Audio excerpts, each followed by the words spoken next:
Welcome, curious minds, to The Deep Dive.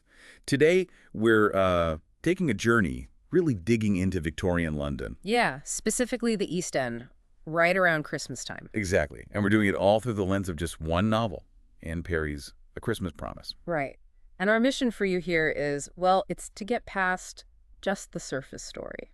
Because it seems simple at first glance, doesn't it?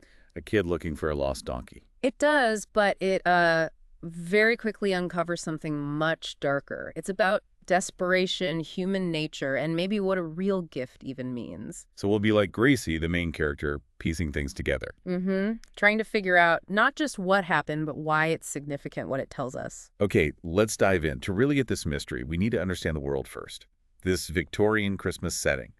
It's not quite what you might expect, is it? No, not at all. It's London, the week before Christmas, 1877. There's excitement, sure, that festive buzz in the air. But the streets themselves. Gray, cold, rain turning to sleet. It's gritty. And the author, Perry, she sets up this contrast right away. It's pretty stark. Yeah, you've got the ideal Christmas, the geese hanging in butcher shops, holly, carols, lights. And there's Sunday best, the whole 9 yards. But then, bam, the reality for people like Gracie's family in the East End, it's just struggle. Constant struggle. For them, Christmas is about saving every single penny. There's no extra sausage for the bubble and squeak. Because every bit of money is needed for rent, food, boots, coal, just surviving. Exactly. It's a different kind of Christmas urgency. It's about need, not just festivity. And right in the middle of this, we meet Gracie Phipps. She's 13. Came to London about 6 years before, after her mother died, lives with her gran. And her life is just relentless chores. Laundry, scrubbing floors, fetching water from a well, looking after her little cousins, Spike and Finn. It's just endless work. A life of service, really. But she has this dream, doesn't she? She does. It's quite powerful. She wants to learn to read. She thinks reading means you can own the whole world. Wow. Even in that grind, she wants something more. Shows her spirit, I think. Definitely. Resilience. A hunger for something beyond just getting by. So Gracie's just doing her chores, out getting potatoes, and then her path crosses with Minnie Maude Mudway. Ah, Minnie Maude, 8 years old. And the description is so vivid. Skinny as an eel, reddish hair all over the place, hugging herself like she's freezing. Yeah, it's a really striking image. And this meeting changes everything for Gracie. It really does. But Minnie Maude has this heartbreaking story. She's looking for Charlie. Her donkey. Gray, brown eyes, pale nose. Right, because her Uncle Alf was killed. Just yesterday, she says. And Charlie and the cart Alf used, they're both gone. And the key thing here is Minnie Maude's certainty. She doesn't think it was just an accident. No, she's absolutely convinced Alf was done in, murdered. Her reasoning. Charlie was tied to the cart. He wouldn't have just wandered off and left Alf. That innocent logic? Yeah. It immediately makes you question the official story. It does. And you get this sense of how much she adored her uncle. How does she describe him? Funny, kind. Yeah, made her laugh.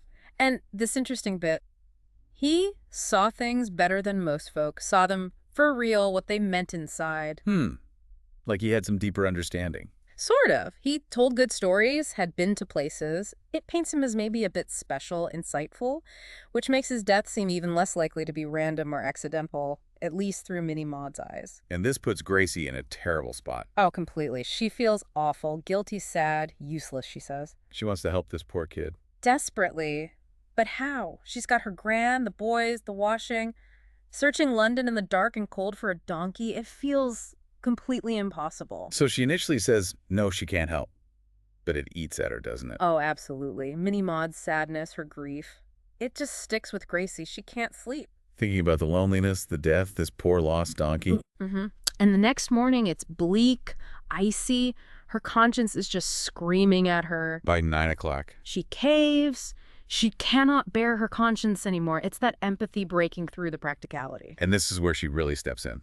She goes to find Minnie Maude, confronts the uncle, Stan, and Aunt Bertha. Yeah, and that's tense. Stan is aggressive, dismissive. Donkey's gone. Get over it, basically. Aunt Bertha seems scared.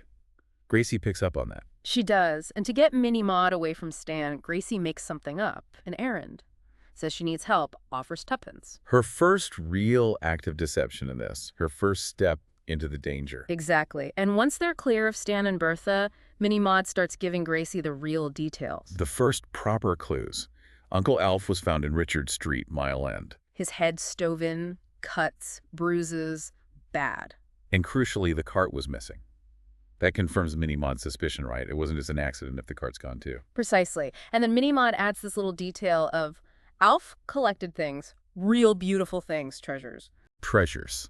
That word, paired with a violent death, it sounds ominous. Very. So armed with this, they go see the man who found Alf's body, Jimmy Quick, the rag and bone man. And his reaction is telling. He's defensive straight away. Doesn't want to talk about it, clams up, which is, a big flashing light. Suggests he knows more or is scared. Right. But then his wife, Dora, she just casually mentions it. Alf had something. A golden tin or a golden box. Real beautiful, she says. And Jimmy immediately tries to shut her down. Oh, that was just Tommy Cobb rambling, he says. Too quickly. So that golden box is clearly important, not just some random trinket. No. It's the first hint of something valuable, maybe valuable enough to kill for. And then Jimmy, under pressure from Gracie, admits something else huge. What's that? Alf wasn't even supposed to be on that street. He was doing Jimmy's rag and bone ret that day, as a favor. Ah, so Alf was in the wrong place at the wrong time. Exactly. Which leads Gracie to this absolutely terrifying thought. She says it right to Jimmy. So someone done him in. Perhaps they meant it to be you. Chilling. Alf died instead of Jimmy. The violence feels almost random, but aimed. Yeah, so now Gracie's really in deep. She feels completely lost. Understandably. So she listens to this old client, Mr. Wiggins. He's a bit grumpy but kind. He tells her to see a Mr. Balthasar. Says he's the cleverest feller I ever heard of. Wise. The classic wise mentor figure entering the story. Sort of, but Balthasar is different. His shop is bizarre. Tell us about it. Floor-to-ceiling shelves packed with strange things. Slippers, hundreds of them, cloth, leather, velvet, some with those silly curly toes. Weird. What else? Brass dishes with strange writing, boxes of all shapes and sizes, and this enormous machine Gracie doesn't understand. Sounds like a place outside of normal London life. Totally. And Balthasar himself just appears, tall, lean, dark, coppery skin, sharp nose, silent at first. And perceptive. He knows Gracie can't read without her even saying so. Instantly. Yeah. Just says, I see, of course. He gets it. And he warns her straight up. This is complicated. People are likely lying. He also says something about Minnie Maude, doesn't he? Yeah, he tells Gracie that Minnie Maude is not quite as daft as you imagine. He trusts the child's instinct. And he immediately hones in on the golden box. Calls it a casket. Right. Connects the dots. Missing donkey, missing cart, Alf's death. It all comes back to the casket. He tells Gracie it's far more serious than you realize. And asks the million-dollar question. What was in it that someone believed to be worth a human life in order to steal? That just hangs in the air. Reframes everything. It's not treasure hunting anymore. No, it's deadly serious. And he gives her a crucial warning. Do not mention the casket. Keep it quiet. Okay, so Gracie, now with Balthasar's warning ringing in her ears, goes back to the route Alf took. And she has this flash of brilliance, a real breakthrough. What is it? Alf didn't just take Jimmy's route. He did it backward, started at the end, and worked his way to the beginning. Backward. Why is that important? Because it means he was always everywhere at the wrong time. He would have picked up that casket at a time and place where nobody expected anyone to be, let alone Alf. So whoever was involved may be waiting for Jimmy Quick at the usual time. They missed him. But Alf stumbled right into it. It adds this layer of tragic irony. And she confirms this, right? By talking to people along the route. Yep. Monday, the street sweeper sees Alf going east the wrong way for Jimmy's round. Paper John, the window mender, says Alf was late for that spot and singing a daft song. Florrie, who sells sandwiches, she also confirms he went the wrong way, singing, and she saw someone else. The man in the long coat. The toff. The toff, going the other way. And Gracie, in this moment of connection, buys a sandwich for Minnie Maude, a little act of kindness amid the danger. Then they find the key witness, Cobb, the chestnut seller. He's the one. He confirms Alf showed him the golden box, said it was quality. So Alf knew it was something special. Seems like it. And Cobb also saw the tall, thin feller with a long nose come by just moments after Alf left, asking specifically for Jimmy Quick. Asking for Jimmy Quick. Okay, so the toff was definitely looking for Jimmy, not Alf. Exactly. And then Cobb drops the other bombshell. What? After Alf was found dead, Cobb told Stan, Minnie Maude's uncle, about the golden box Alf had been showing off. Oh, Stan. So Stan knew about the box very early on. That connects him right back into it. Absolutely. And later, Mr. Balthasar puts the pieces together about what was likely in the casket. The opium. Yeah. A powder, he says, that gives insane dreams of pleasure. He explains how destructive addiction is, how desperate the toff must be, willing to kill for it. And Balthasar figures the toff must have seen Alf pick up the casket, maybe mistaking him for Jimmy, and then followed him. Leading to the murder. And then things get really dangerous for the girls. They actually run into the toff. Face to face, and the description is terrifying. Long and lean, gaunt as a skull, top hat askew, eyes like evil holes. Pure desperation and menace. They run for it. And Balthasar appears, seemingly out of nowhere, and saves them. Gets them away from the toff. But he warns them again, even more seriously this time. Extracts a promise, go home, stay there, this is too dangerous. A promise Gracie intends to keep. But, well, things happen. It's Christmas Eve now. And the situation gets worse. Gracie goes to see Minnie Maude, finds Aunt Bertha distraught. Flustered, the book says, and she has red marks on her face. From Stan, he lost his temper, and Minnie Maude is gone, missing. Bertha thinks maybe she went to the stable. Oh no, Gracie must feel terrible. Instantly, she knows it's her fault, in a way, for not fully helping maybe, and she realizes Minnie Maude must have gone off on her own to find Charlie. And she also suspects Stan knows more than he's letting on, and that Bertha's fear is really about him. Yeah, Stan's looking more and more like a central dangerous figure, so Gracie, breaking her promise, Runs back to Balthasar in a total panic. and he's amazing. No recriminations, just immediate comfort, wraps her in a warm shawl, gives her tea, toast with jam. With big black fruit. Such a specific, comforting detail. Isn't it? And then he calmly gets the full story from her, all the latest discoveries. And he starts putting it all together. He confirms Gracie's deduction about Elf going the route backward. Crucial insight. And he focuses on Stan. His job as a cabbie. Means he knows the streets, the routes, probably the underworld too. Balthasar figures Stan was likely involved in placing the opium casket for Toff in the first place. And then Stan took it himself. From someone named Rose. That's Balthasar's deduction. Stan placed it, Alf accidentally picked it up, maybe gave it to this woman Rose for safekeeping, and then Stan, realizing what it was, took it back from her. Which led the Toff. Right to Stan, and the violence around Stan and Bertha, probably tied to the suppliers Stan is dealing with for the opium. He's caught in something dangerous. So they need to find this woman, Rose. Yes. Balthasar and Gracie find her, and she's been badly beaten. By the Toff, presumably? Looking for the casket? Exactly. It just shows the trail of violence this thing leaves behind. Rose confirms it all. Elf gave her the box. Stan took it from her, and she tells them where Stan went next. A stable on Oriental Street that confirms Stan has the casket now, and the Toff is hunting him down. And Minnie Maude, Balthasar realizes. She's leveraged. The Toff doesn't want to hurt her, necessarily. He needs her alive, so Stan will hand over the casket. She's a bargaining chip.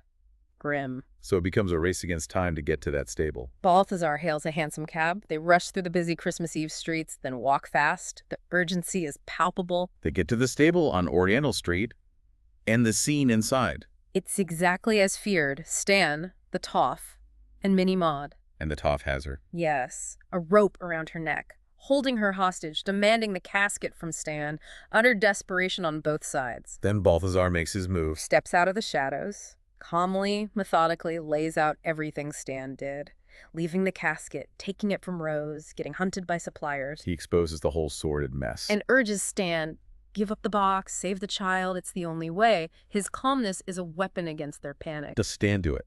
He does. He pulls the golden casket out from a bale of straw. But the Toff... He lunges for it, driven by the addiction. He attacks Stan, and Stan, in this burst of fury, fights back, slams the Toff hard against the ground, kills him. Wow. Just like that. Brutal. Violent. A grim end to the chase. The consequence of greed and addiction laid bare. So the immediate danger is over. What does Balthasar do now? He takes the opium out of the casket, says he'll return it to Stan's suppliers. Save Stan's life, even after everything. Yes. But he's clear why. Not because you deserve it, he tells Stan, but it is still a life. It's this act of, well, practical mercy maybe, preventing more death. It's complex, not straightforward justice. Not at all. Then he does something remarkable. He takes the empty golden casket. Beautiful, intricate, Yeah. but empty now. And he gives it to Gracie and Minnie Maude, tells them they've earned it, but warns them again keep it hidden. People might still want it just for its beauty. The value has shifted entirely now. It's not about the contents. It's about the journey, the cost. And Gracie makes that connection to Christmas. Thinks of it like a present from the wise men. Yeah, an innocent thought. And Balthasar runs with it. He explains the real meaning of those gifts: gold for a king, frankincense for a priest, myrrh for sacrifice. And Symbols. applies it to their gift. He tells them, Christ will know what it cost you to get it. And adds this lovely line, it doesn't matter a great deal where you go, Christmas is everywhere. Tying their struggle to this universal spiritual idea. Exactly. And he doesn't just leave them there. He directs them somewhere special. A Christmas Eve party, but a specific kind. A living nativity, a reenactment of the first Christmas. He tells them it's holy, full of hope, a complete contrast to the violence they just witnessed. So they get in another cab, travel through streets that are now lit up, looking festive. Arrive at this grand house, go around to the stables where lots of well-dressed people are gathered. It's like stepping into another world. And the nativity scene unfolds. A man is Joseph, leading a donkey. A young woman as Mary, riding it. The stable doors open. She sits with a baby doll, animals around. Shepherds arrive.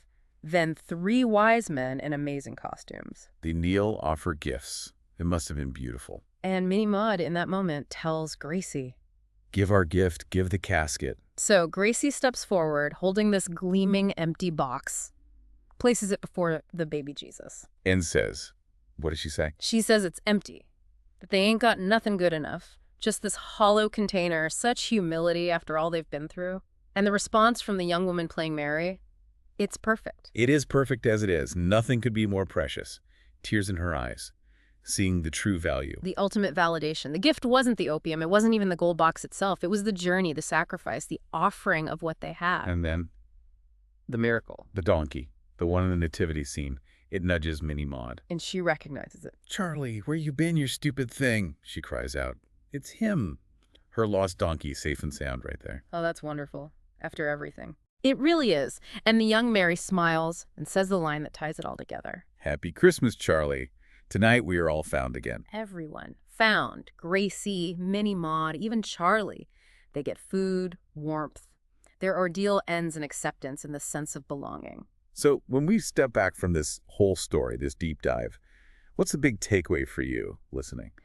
Well, it really hammers home how even in the darkest, toughest places, like that gritty Victorian East End, a single act of kindness, Gracie's empathy, can unravel huge, dangerous secrets. And lead to something profound. Yeah, and this whole idea of value gets turned on its head, doesn't it? The beautiful golden casket starts as this container for something destructive opium leading to death and despair. But when it's empty, When it's empty and given through love, through hardship, suddenly it's perfect, precious. Its value isn't material anymore. it makes you really think about the things we chase, right? The so-called treasures, money, status, maybe even pleasure, like the Toff sought.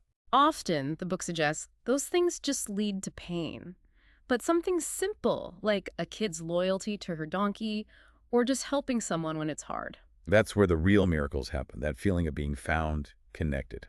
So maybe the question for you is this. In your own life, what are the golden caskets you're chasing? The things you think hold all the value? And are there other gifts, maybe quieter ones, already around you?